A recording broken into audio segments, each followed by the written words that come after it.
where to start from here. Right. Yeah, it's good. Good. Good morning. Today we're reading more OSHO. This is from Power, Politics, and Change. And he's talking about debate and being right. Okay. So I think those are two good current things that we could be going through. Okay. And we're starting in the middle of a chapter too, because we stopped kind of in a weird place last time. Yeah, we haven't been reading as much. We got some listening stuff, so we're listening to some of Osho's talks. Recordings. Yeah, and we just wanted to pop on and say hi to everybody and see if you wanted to say hi to us. And we'll just keep reading a little bit and tell me if somebody pops up and I'll stop reading and say hi.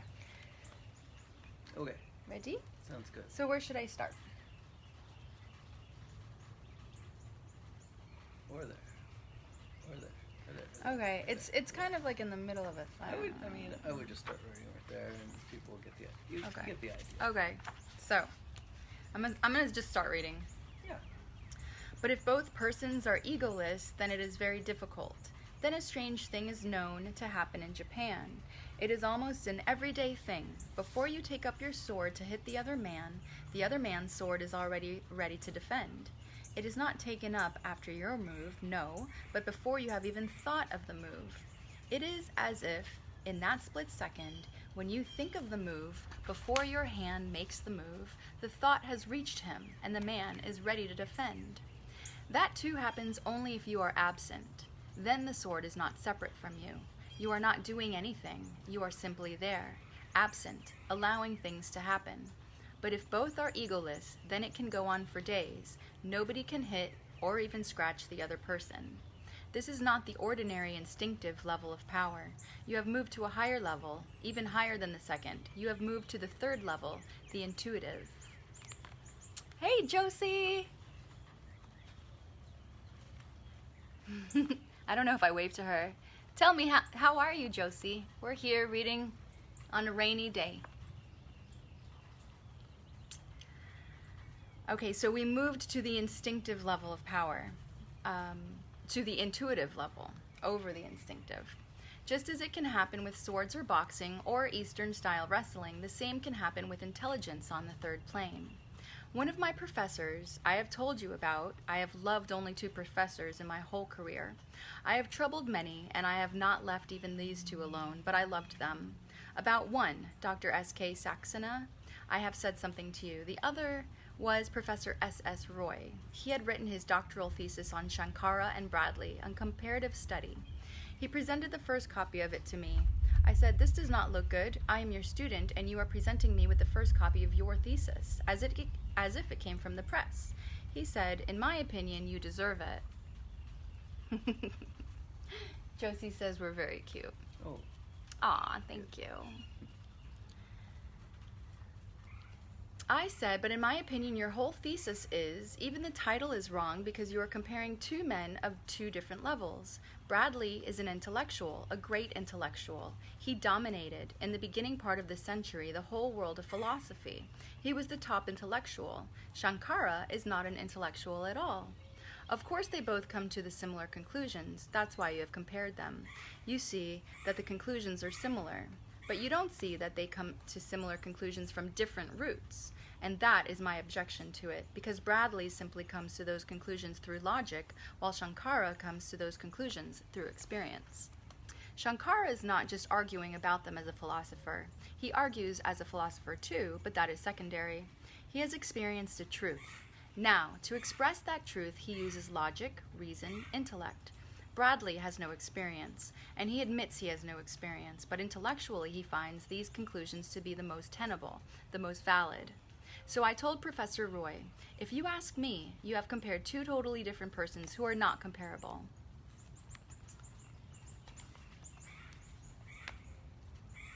Yeah, the rain is really good. This morning we went to the beach and walked at about 5:30 in the morning, and the rain had not started yet, but it was lightning storm everywhere. It was like bright flashes, and we even saw like the lightning crashing down into the water, and it was going on for the whole walk, and we were there for like 30 or 40 minutes. and it was really beautiful. And this is the first time that it's rained in a long time, at least since we've been quarantined.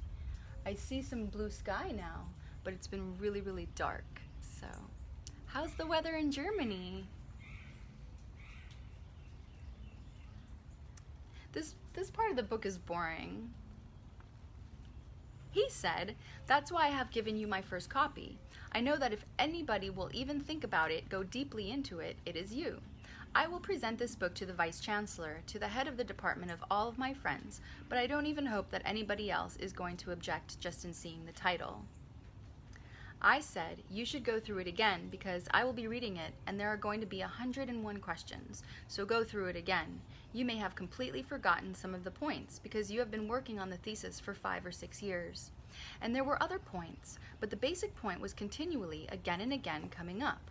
It is possible to come to a conclusion just logically, and it may be right, may not be right, you cannot be certain about its rightness. But to Shankara, it is not a question of whether it may be right or may not be right. It is right. Even if you prove logically that he is wrong, he will not move from his position. Bradley will. If you can prove to him that he is wrong, he will move. I simply gave Professor Roy one example that I remembered. Bradley says that the universe, the existence, is absolute. Shankara calls it Brahma. But the definition is the same, the absolute.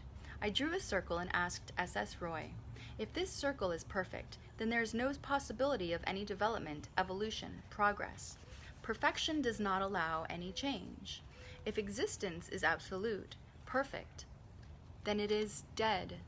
If you want it to be alive, then keep it open. Don't close the circle. Let it grow, move, evolve. Hey, Mercedes!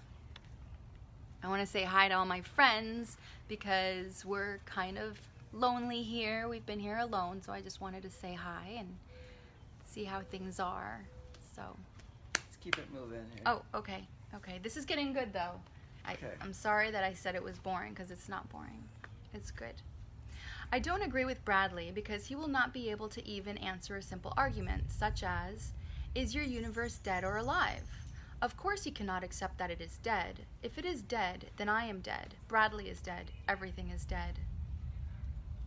Then who is arguing? And for what? There should be complete silence. Everything is dead. He cannot concede that. But if he accepts that it is living, then certainly he will have to accept that it is not absolute yet, and it will never be absolute, ever. My conclusion is that it is always coming closer and closer to the absolute, but is never going to become absolute. It will be always coming, but never arriving at the absolute. It will remain alive. Bradley will have to change his idea, and you being a disciple of Bradley, and Professor Roy was philosophically a disciple of Bradley, you have to accept this on behalf of Bradley. Otherwise, I am ready. Tell me, how can you save the idea of an alive universe with a perfect absolute idea? He said, that's true. I have never thought about it. Bradley cannot be defended. But, I said, Shankara is also saying that God, Brahma, truth, is absolute. He cannot defend his argument either, because the argument is the same.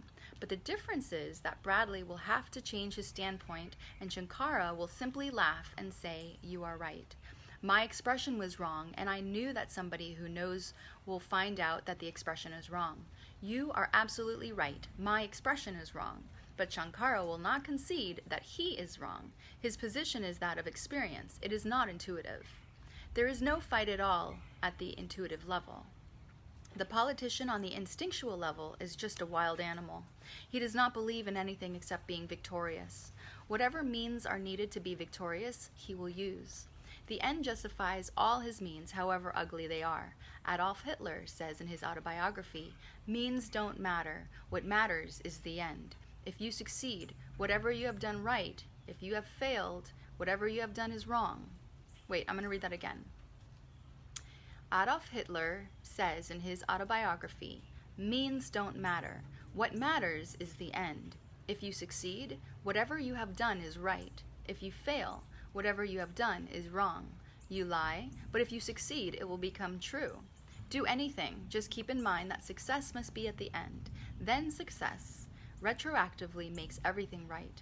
And defeat, you may go on doing everything right, but defeat will prove everything wrong. Well, that's interesting. Mm-mm. Politically, he's talking about politics. Right. Which is separate than reality, I think. Well, and he's talking about Adolf Hitler, so that's not that cool. Well, Hi, downtown Tim Brown. We're back. On the second level, there is a struggle, but now the struggle is human. It is of intellect. Yes, there is still a certain struggle to prove that what you are holding is true, but the truth is more important than you. If you are defeated in favor of a greater truth, you will be happy, not unhappy. When Shankara defeated Mandan Mishra immediately stood up, touched the feet of Shankara, and asked to be initiated. There is no question of fight. It is a human and far superior world of intelligence, but still, somewhere in the name of truth, a little politics is lurking. Otherwise, what is the need even to challenge this man? If you know the truth, enjoy it. What is the point of going around the whole country defeating people? If you know the truth, people will come to you. There is some subtle politics in it. You can call it philosophical/religious politics, but it is still politics, very refined. Only on the third level, when intuition starts functioning, is there no fight at all. Buddha never went to anybody to conquer them. Mahavira never went to anybody to conquer them. Lao Tzu never went to anybody to conquer them. People came. Whosoever was thirsty came to them. They were not even interested in those who came to challenge them for an intellectual discussion. Many came. Sariputta came. Maggalayan came. Maha-whatever came. All these people were great philosophers with thousands of disciples, and they came to challenge Buddha. His simple process throughout his whole life was, if you know, I am happy. You can think you are victorious, but do you know, I know, and I don't think that I have to challenge anybody, because there are only two types of people, those who know and those who don't know.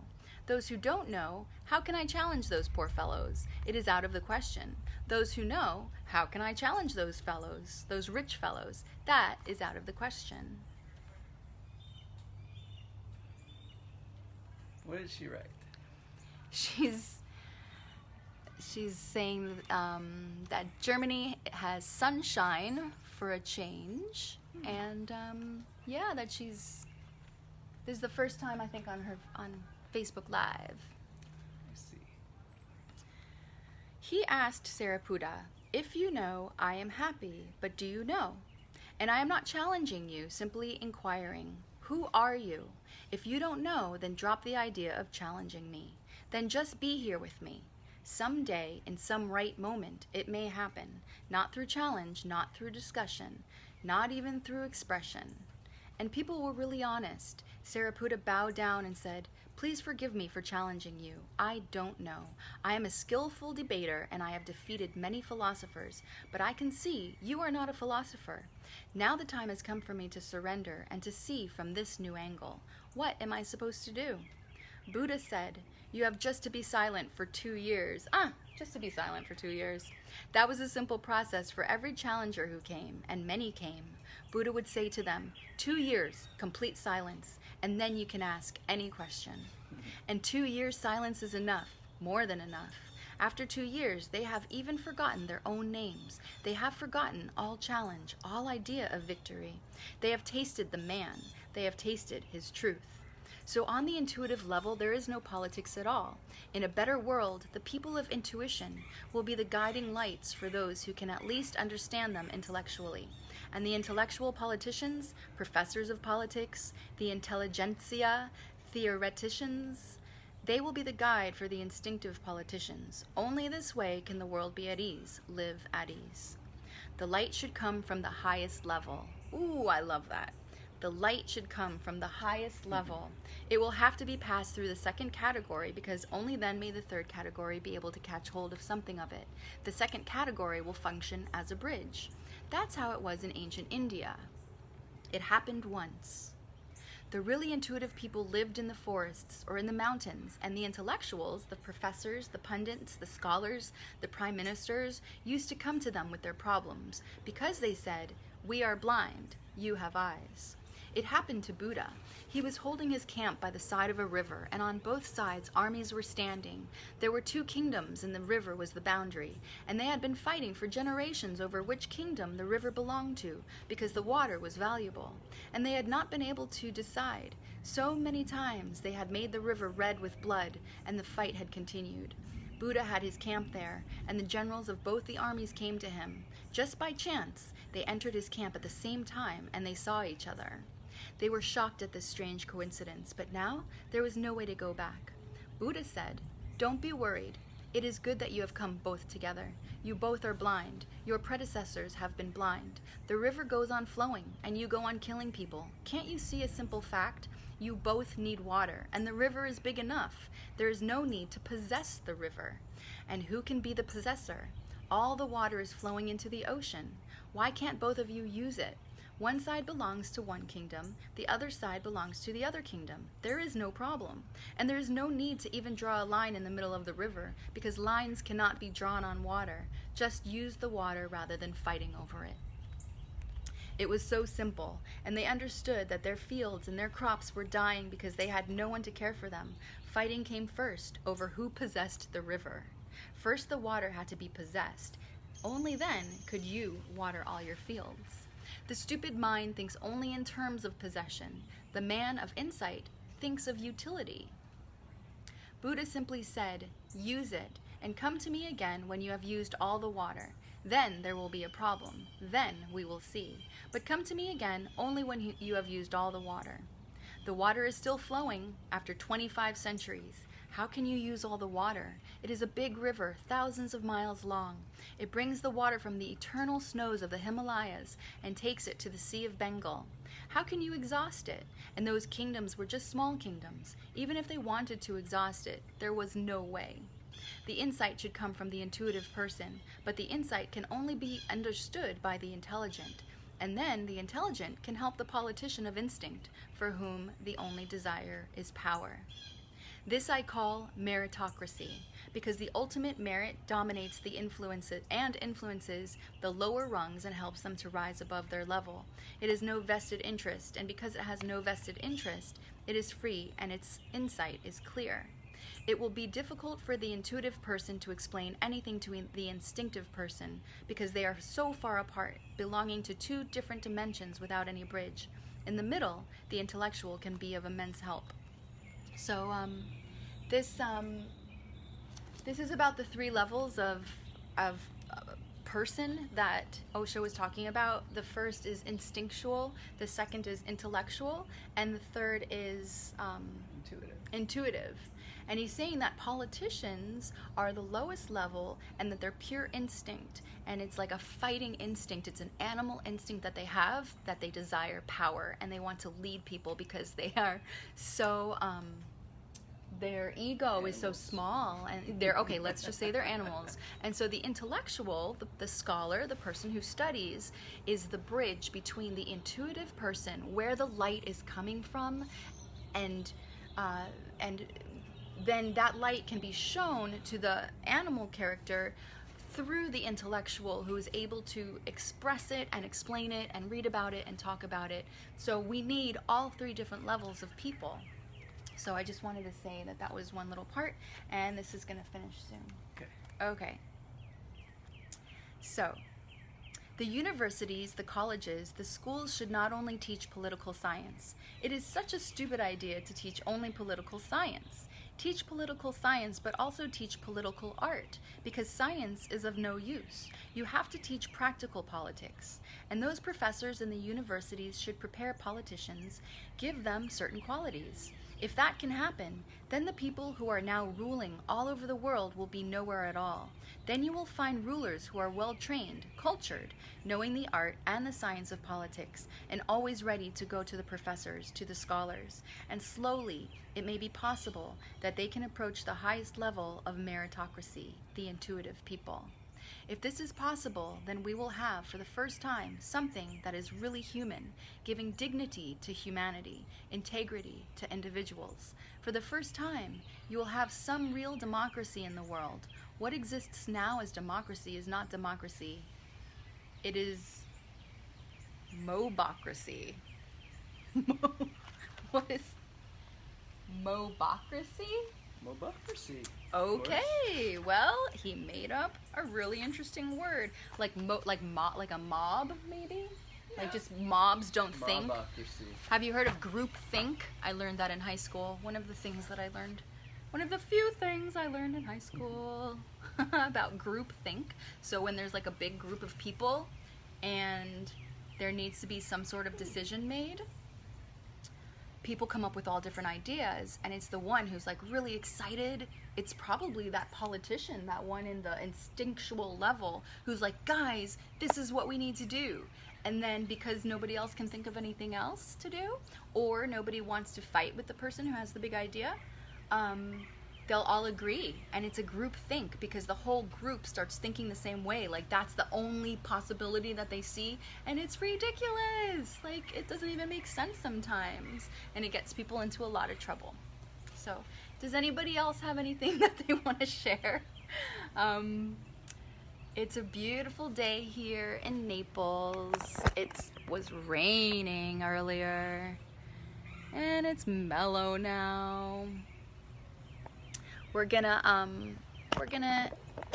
try to read a little bit more next time, but I'm gonna get you interested by reading just this little right here, these two paragraphs. The power of politics and religion. Religions have failed, politics have failed, ideologies have failed, and they were very clear-cut. They were blueprints for the future of man. They have all failed. It was inevitable, because they were all structure-oriented, and every kind of structure becomes heavy on the heart of man sooner or later.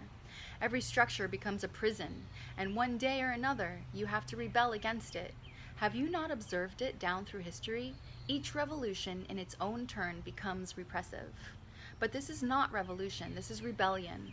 Revolution is social, collective. Rebellion is individual.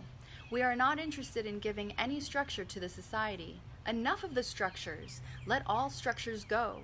We want individuals in the world, moving freely, moving consciously, of course, and their responsibility comes through their own consciousness.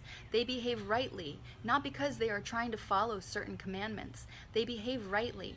They behave accurately because they care. Yeah, I like rebellion. Yeah, you guys, we gotta be our own rebels and think for ourselves, because lots of my best ideas, I don't feel like anybody's really thought about them before, or maybe they've thought about them in a different way. So we all have so much to bring to the table, and if we trust ourselves and trust our own experiences and hearts, then we all have something to share and to bring to the table to lift up this heaviness that humanity is feeling right now. Yeah, and I think Osho's right. Don't listen to the politicians. Listen to the intuitives. And if you can't listen to them, listen to the intellectuals. And then if you can't listen to them, you're screwed. Because the politicians are not the people to listen to. Right. They are not the highest, they are the lowest. And I think it's important to realize that there are levels to this, and it's important to be cognizant of that when you listen to, when you look at news and when you look at information, and to try to figure out what is correct. In my opinion. Right. Well, one thing that I would want to say is that I don't really listen to the news, and it might be this rebellious nature in me that doesn't really want to listen to leaders. I want to think for myself, and that's really, really done well for me, because when I think for myself, I don't fall into these crazy games and make mistakes that others are making. I'm kind of like, I'm just holding out. Yeah, I'm being an independent, I think. I don't know. I think so. Well, we can be as independent as we all want to be independent. We just have to be conscious of, you can not look at the news, and that's an excellent first step. But then the second step would be to realize how, just to look, like that's the perfect first step. The second step is to realize the influence that the news and the politicians and our world has on other people and our surroundings. That's true. And then to kind of be aware of that. It's about being aware of all of these forces trying to shape and mold us. And yeah, it's not about not looking at the news. It's not like, oh, I can't do it. I can't look at it. I like to use it as a tool of just one tool of something that's going to let me know what's going on, and not that I'm going to listen to it per se, but it's something that's going to add to my ability to make decisions. So, and it's important. yeah. What does it? You know what makes me mad? What makes you mad, Rob? It's not the Here, let's news. focus on. Oh, oopsie! I turned it. Yeah. I didn't know that I could do that. You just did it. Ooh. That Okay. makes me mad. What makes you mad? It's not the news. It's the advertisements. It's constantly people trying to manipulate and alter our perceptions of reality to fit their agenda. And it's happening consistently, and it isn't just Do you have like an politicians. example? Oh my God. How about every time I look at Facebook, I've got some kind of garbage that they're trying to sell me.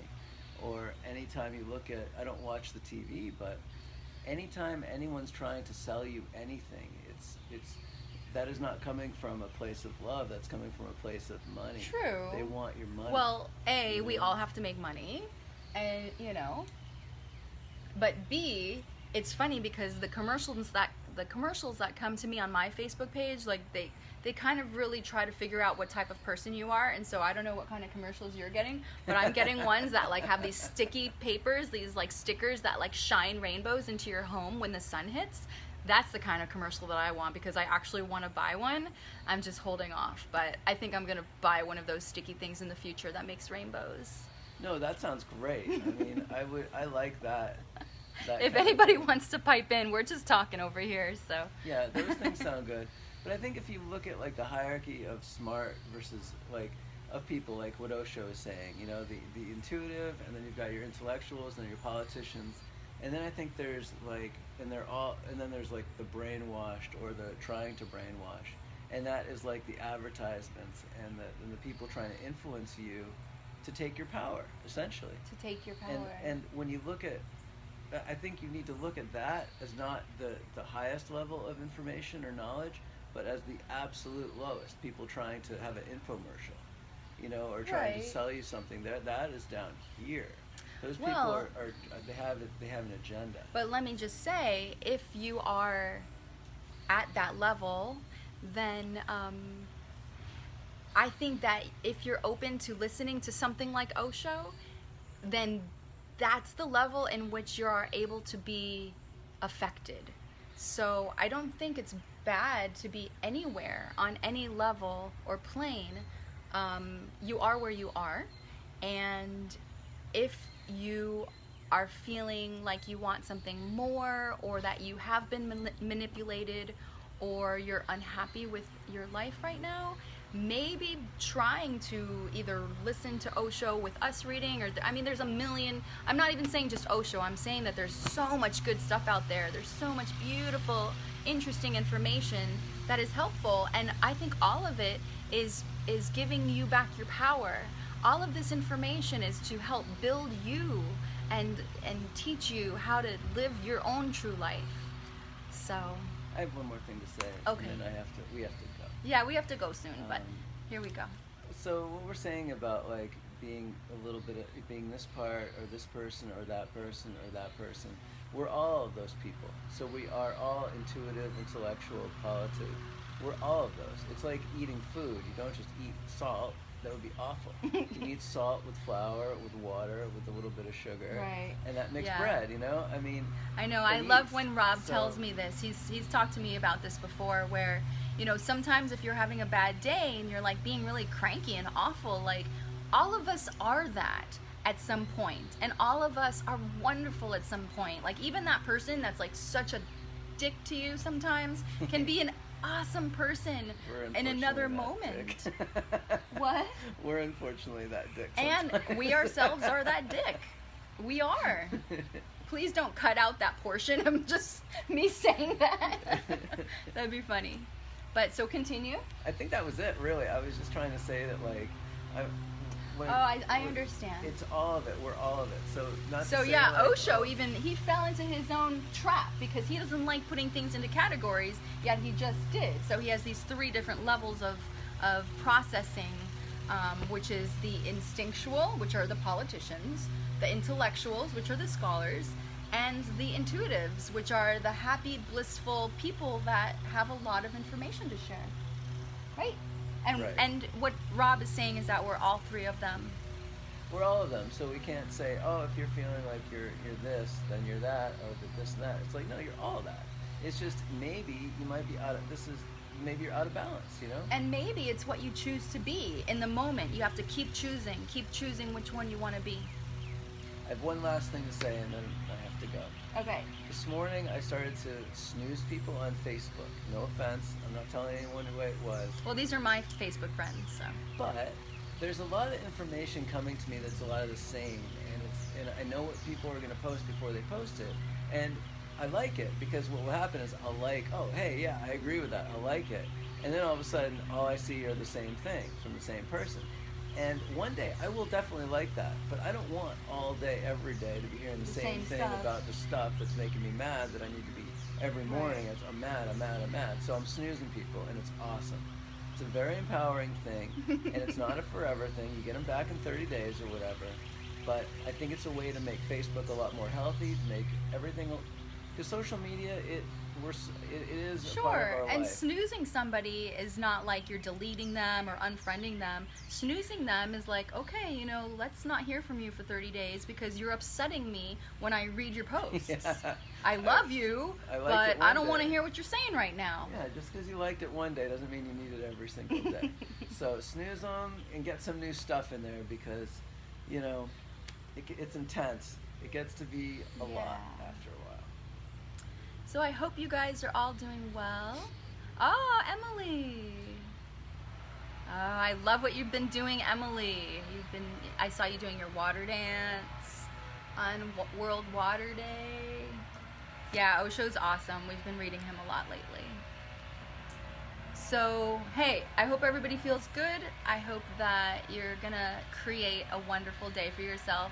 And if it's not a wonderful day, create a wonderful moment. Even create a wonderful breath.